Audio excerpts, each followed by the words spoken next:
Hello दोस्तों आज मैं आपको इस वीडियो में टिश्यू के बारे में बताऊंगा और इस वीडियो में हम पूरा टिश्यू चैप्टर को कंप्लीट करेंगे।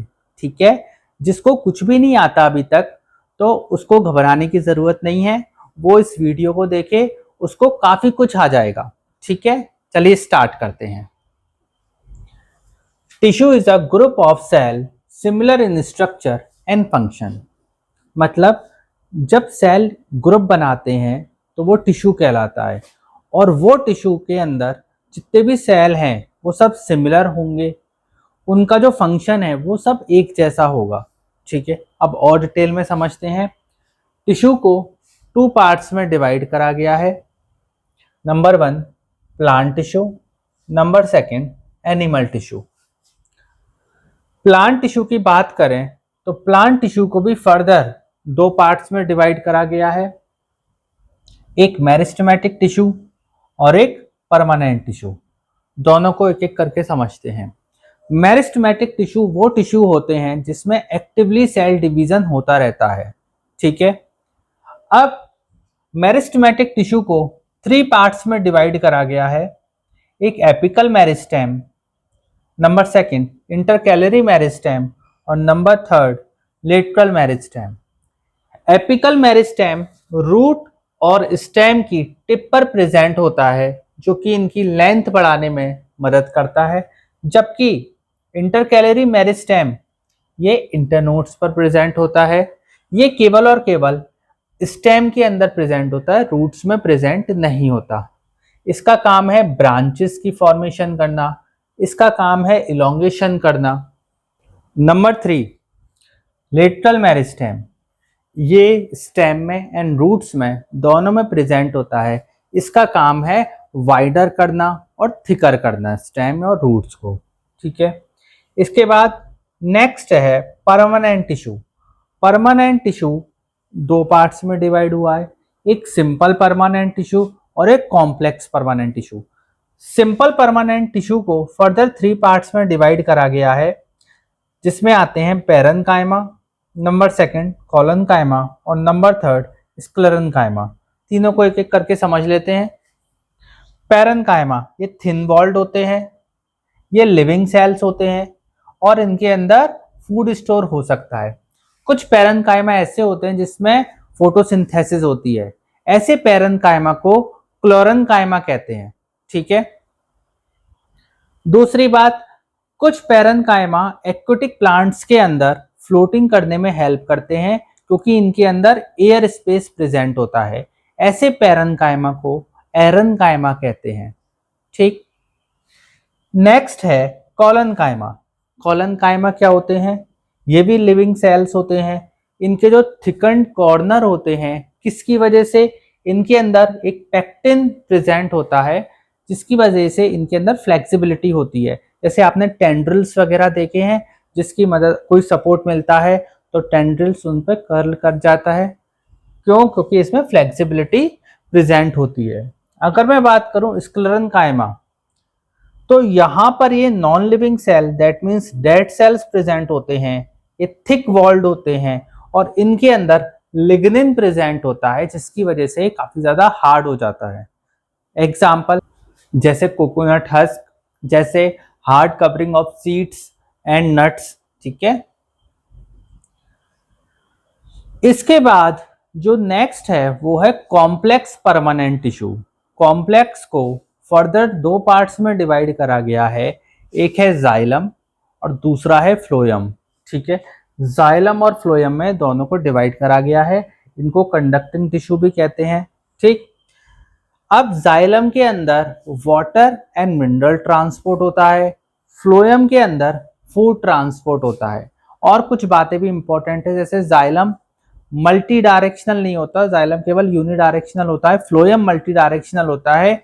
इसके अलावा जो जाइलम के अंदर वाटर ट्रांसपोर्ट होता है वो एक पैसिव प्रोसेस है, उसके अंदर एटीपी की रिक्वायर नहीं होता, जबकि फ्लोएम के अंदर एटीपी की रिक्वायर होती है, इसलिए फ्लोएम में एक्टिव प्रोसेस आएगा। ठीक, अब जाइलम के 4 पार्ट्स हैं, कौन कौन से? जाइलम फाइबर, ट्रैकीड्स, वेसल्स और जाइलम पैरेन्काइमा। इंपॉर्टेंट बात यह है कि ये तीनों जाइलम फाइबर, ट्रैकीट्स और वेसल्स ये तीनों नॉन लिविंग है और जाइलम पैरेन्काइमा लिविंग है। जाइलम पैरेन्काइमा के अंदर फूड स्टोर होगा। ये तीनों स्क्लेरेन्काइमेटस के बने होते हैं, ठीक है, और ये बता दिया पैरेन्काइमा का है तो ये लिविंग होगा।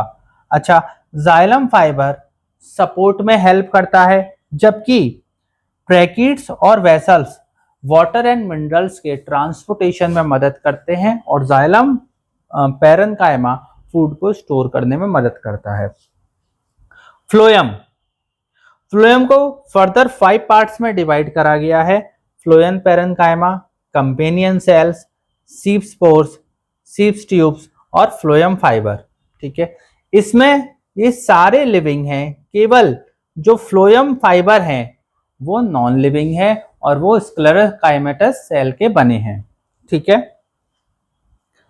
यहां पर जो सीप ट्यूब्स है उसके अंदर ट्रांसपोर्ट होता है शुगर का, किसकी मदद से? कंपेनियन सेल्स की मदद से। कंपेनियन सेल्स शुगर का ट्रांसपोर्ट देखता है, कितनी शुगर ट्रांसपोर्ट होगी और कितनी नहीं, ठीक है। फ्लोएम पैरेन्काइमा ये फूड स्टोर करने का काम करता है, ठीक है। बात समझ में आ गई? ये जाइलम के फंक्शन थे और ये फ्लोएम के। तो ये सब आपने देखा प्लांट टिश्यू के बारे में। और अब हम बात करेंगे एनिमल टिश्यू के बारे में। एनिमल टिश्यू के अंदर सबसे पहला होता है एपिथेलियल टिश्यू। एपिथेलियल टिश्यू को फर्दर 5 पार्ट्स में डिवाइड करा गया है। Squamous, stratified squamous, cuboidal, columnar और सीलिएटेड कॉलमनर। एक एक करके समझते हैं। स्क्वेमस के अंदर क्या होता है? गैसेस एक्सचेंज होता है, जैसे एल्वियोलाई, ठीक है। एल्वियोलाई में गैसेस एक्सचेंज होती है, कार्बन डाइऑक्साइड एंड ऑक्सीजन। इसके अलावा ब्लड वेसल्स, ब्लड वेसल्स में आप लोग जानते हैं कैपिलरी होती है, ठीक है। एक आर्टरी होती है, एक वेन होती है और उन दोनों को कनेक्ट करने वाली कैपिलरी होती है जो काफी थिन होती है। उसी की मदद से क्या होता है? गैसेस एक्सचेंज होता है। तो ब्लड वेसल्स में और एल्वियोलाई में स्क्वेमस एपिथेलियल सेल्स प्रेजेंट होते हैं। Stratified squamous, stratified squamous protection के लिए होते हैं, जैसे हमारी स्किन, ठीक है, प्रोटेक्शन प्रोवाइड करती है। इसके अलावा ईसोफेगस यानी फूड पाइप और माउथ की लाइनिंग में स्ट्रेटिफाइड स्क्वेमस प्रेजेंट होती है। इसके अलावा क्यूबॉइडल, क्यूबॉइडल किडनी ट्यूब्यूल्स में, और ये होते हैं मेनली एब्जॉर्प्शन के लिए और सेक्रीशन के लिए। सेक्रीशन जैसे स्मॉल ग्लैंड्स हैं, कुछ जैसे स्लाइवरी ग्लैंड्स, स्लाइवर सेक्रीट करती है, वो किसकी वजह से? क्यूबॉइडल एपिथेलियल टिश्यू की वजह से। कॉलमनर, कॉलमनर क्या होते हैं? जैसे कि स्मॉल इंटेस्टाइन है, ठीक है, उसके अंदर एब्जॉर्प्शन हो रहा है, ठीक। इसके अलावा स्टमक की लाइनिंग वो क्या कर रही है? डाइजेस्टिव एंजाइम को सेक्रीट करती है, म्यूकस को सेक्रीट करती है। तो एंजाइम सेक्रीशन के लिए, इसके अलावा एब्जॉर्प्शन के लिए, म्यूकस सेक्रीशन के लिए कॉलमनर एपिथेलियल टिश्यू होता है। सीलिएटेड कॉलमनर, सीलिएटेड कॉलमनर हमारे जो ट्रैकिया होता है यानी जो विंड पाइप है उसमें प्रेजेंट होते हैं सीलिया, जो कि एक रिदमिकली मूवमेंट करते हैं, ठीक है। इसके अलावा यूटेराइन फॉलोपियन ट्यूब में ciliated columnar epithelial tissue present होता है, ठीक। ये बात समझ में आ गई। अब नेक्स्ट आता है कनेक्टिव टिश्यू। कनेक्टिव टिश्यू क्या होता है? कनेक्टिव टिश्यू में काफी सारे पार्ट हैं, एक एक करके समझते हैं। सबसे पहले ब्लड, ब्लड क्या है? एक कनेक्टिव टिश्यू है। अब ब्लड के अंदर जो 55% है वो प्लाज्मा है और जो 45% है वो ब्लड सेल्स हैं। ब्लड सेल्स कौन कौन से होते हैं? RBC, WBC, platelets.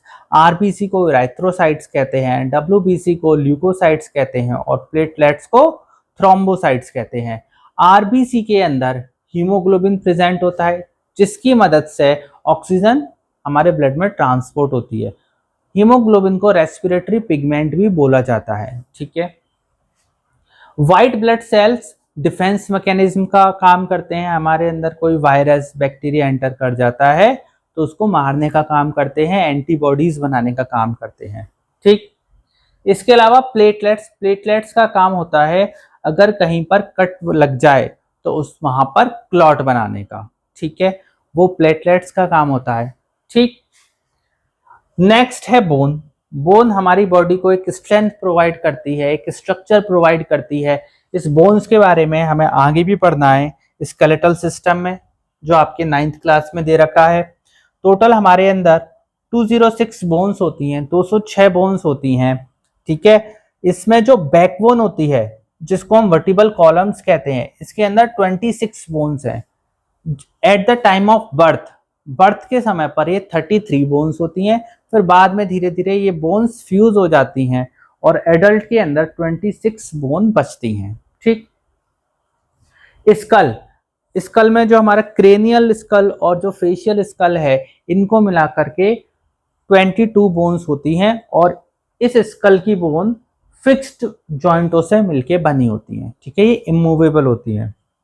इसके अलावा आर्म्स में 60, एक हाथ में 30 बोन होती हैं, ठीक है, वो आगे पढ़ेंगे कौन सी, ह्यूमरस कौन सी है, रेडियस, अल्ना, कार्पल, मेटाकार्पल, ठीक है, ये बात की बात है। ऐसे ही लेग्स में कितनी होती हैं, 60 होती हैं। रिब्स में कितनी होती हैं, 24, यानी कि 12 पेयर। और रिब्स कैसे होते हैं, ये पीछे हमारी बैकबोन है, सामने एक स्टर्नम बोन होती है, इससे अटैच होते हैं, ठीक है, स्टर्नम से पीछे बैकबोन पे अटैच होते हैं 10 पेयर रिब्स। बाकी जो 2 पेयर रिब्स हैं वो आके स्टर्नम से अटैच नहीं होते, उनको फ्लोटिंग रिब्स बोला जाता है। ठीक, इसके अलावा कार्टिलेज, कार्टिलेज क्या होता है, बोन से बनने की एक पहले की स्टेज होती है कार्टिलेज। जैसे जो हमारे ईयर है ये बेंड हो सकते हैं, तो ये कार्टिलेज के बने हैं, ठीक है।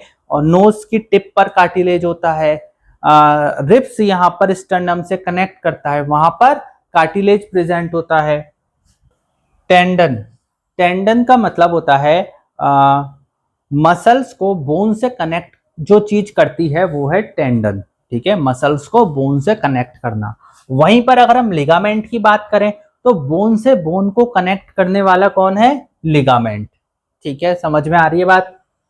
एल्यूलर टिश्यू, एल्यूलर टिश्यू क्या होते हैं, एल्यूलर टिश्यू का मतलब जो हमारी स्किन है और जो मसल्स है उसको आपस में जो जोड़ रहे हैं वो एल्यूलर टिश्यू हैं। हमारे ब्लड वेसल्स के अराउंड एल्यूलर टिश्यू हैं, ठीक है, और इंटरनल ऑर्गन्स के अराउंड एल्यूलर टिश्यू हैं जो कि उनको एक स्ट्रेंथ प्रोवाइड कर रहे हैं, सपोर्ट प्रोवाइड कर रहे हैं।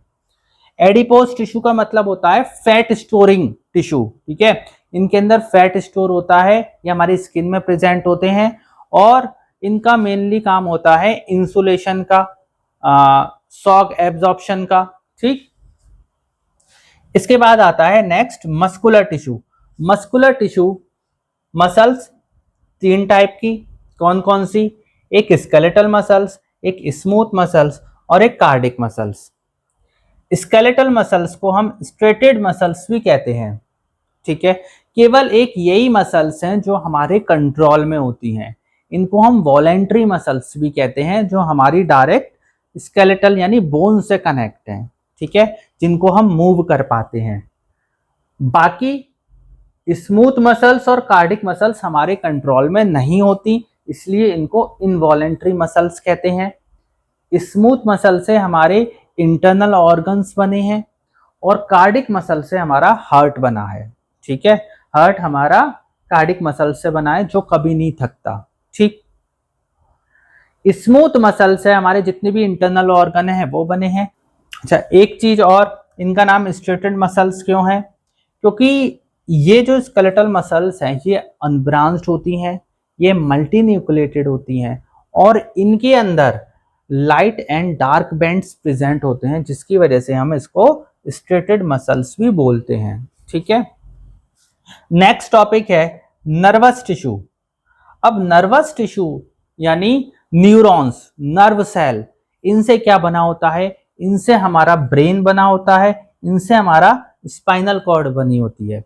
स्पाइनल कॉर्ड का मतलब बैकबोन नहीं होता, बैकबोन के अंदर एक थ्रेड लाइक स्ट्रक्चर जा रहा होता है जिसको हम स्पाइनल कॉर्ड कहते हैं। इसी स्पाइनल कॉर्ड से कुछ नर्व्स निकलती हैं जिसको हम स्पाइनल नर्व्स कहते हैं। ब्रेन से कुछ नर्व्स निकलती हैं जिनको हम क्रेनियल नर्व्स कहते हैं। ठीक है, ये हमारी पूरी बॉडी में फैली होती हैं। इस फॉर्म में नर्व सेल्स और न्यूरॉन्स की फॉर्म में फैली होती हैं। ठीक है, तो ये सारी चीजें नर्वस टिश्यू के अंदर आ जाती हैं। इसके अलावा एक टॉपिक और क्लास 9th में दे रखा है, वो है टाइप्स ऑफ जॉइंट्स। ठीक है, इसमें कौन कौन से हैं? एक होता है बॉल एंड सॉकेट जॉइंट। ठीक है, जो हमारे शोल्डर में और हिप में प्रेजेंट होता है, जो 360 मूवमेंट करने का काम करता है। नेक्स्ट है हिंज जॉइंट। हिंज जॉइंट कहाँ होता है? ये हमारे एल्बो में प्रेजेंट होता है, ये हमारे नी में प्रेजेंट होता है। ठीक है, जैसे गेट का दरवाजा होता है, एक लिमिटेड ओपन होता है, एक लिमिटेड, ठीक है, उसी तरीके से यहाँ पर ये हिंज जॉइंट काम करता है। ठीक, पाइवोट जॉइंट हमारी नेक में प्रेजेंट होता है, हमारे हेड को रोटेट करने के लिए। और फिक्स जॉइंट मैंने अभी बताया, जैसे हमारे स्कल में जो बोन्स हैं उनको इमूवेबल बनाने के लिए, बिल्कुल फिक्स बनाने के लिए ये फिक्स्ड जॉइंट प्रेजेंट होता है। यहाँ पे स्केलेटल सिस्टम जो है वो हमारे मेन ऑर्गन्स को प्रोटेक्शन देने का काम करता है। जैसे स्कल की बात हुई, तो जो हमारा स्कल है वो हमारे ब्रेन को प्रोटेक्ट कर रहा है, जो हमारे रिब्स हैं वो हमारे हार्ट लंग्स को प्रोटेक्ट कर रहे हैं। ठीक है, तो इस तरीके से ये मैंने आपको पूरा टिश्यू चैप्टर पूरा समझाया है। आपको अगर किसी टॉपिक में दिक्कत आती है तो आप मुझे कमेंट में बताइए, मैं नेक्स्ट वीडियो में उसको दूर करने की कोशिश करूंगा। वीडियो पसंद आई हो आप लाइक करिए, शेयर करिए, सब्सक्राइब करिए। Thank you.